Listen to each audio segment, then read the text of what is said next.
Les graines, ça représente nos idées d'innovation pour une alimentation plus durable. Et si les initiatives phyto passent, eh ben, on fait ça avec nos idées.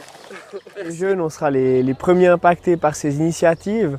On le sera en tant que futurs professionnels de la terre, mais on sera aussi en tant que consommateurs.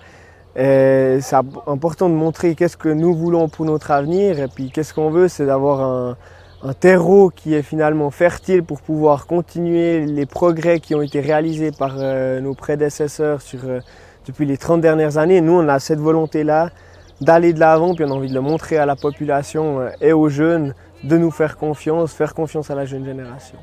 Concrètement, on voit qu'il y a des solutions qui arrivent avec les nouvelles technologies, on parle beaucoup de l'agriculture de conservation, c'est des solutions qui peuvent être tout aussi bonnes que le bio et finalement qui, avec ces initiatives, peuvent être prétéritées. Et puis dans notre vision, c'est pas ce qu'on veut. Alors moi, je suis là aujourd'hui, c'était pour représenter le milieu agricole valaisan et puis surtout les régions de montagne. Elles sont concernées principalement par eau propre qui vise à empêcher l'importation de fourrage dans les exploitations. Et ça, ce serait une grande problématique parce que la plupart de nos exploitations doivent acheter du fourrage, même que c'est à leurs voisins. Parce que voilà, les conditions climatiques font que parfois on manque de fourrage pour la période hivernale qui est longue en montagne. Je m'appelle Eddy Cherpilla, on est ici à la ferme Mon Désir à Lyon. Ici on est une exploitation avec 5 familles d'agriculteurs.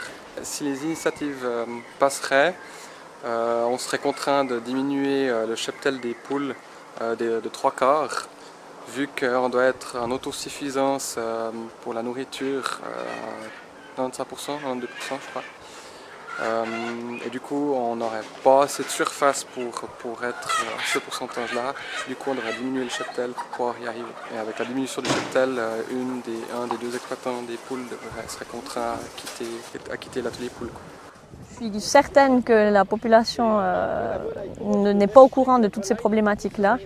Et puis, je pense qu'au niveau communication, on a encore du travail à faire avec eux. Les jeunes agriculteurs sont partie prenante dans des projets de réduction des antibiotiques, de réduction des produits de synthèse. On a entendu les inquiétudes du peuple, je crois que c'est clair. Et par tous ces projets qui sont en route, soutenus par la vulgarisation agricole, on va dans cette direction et on y va.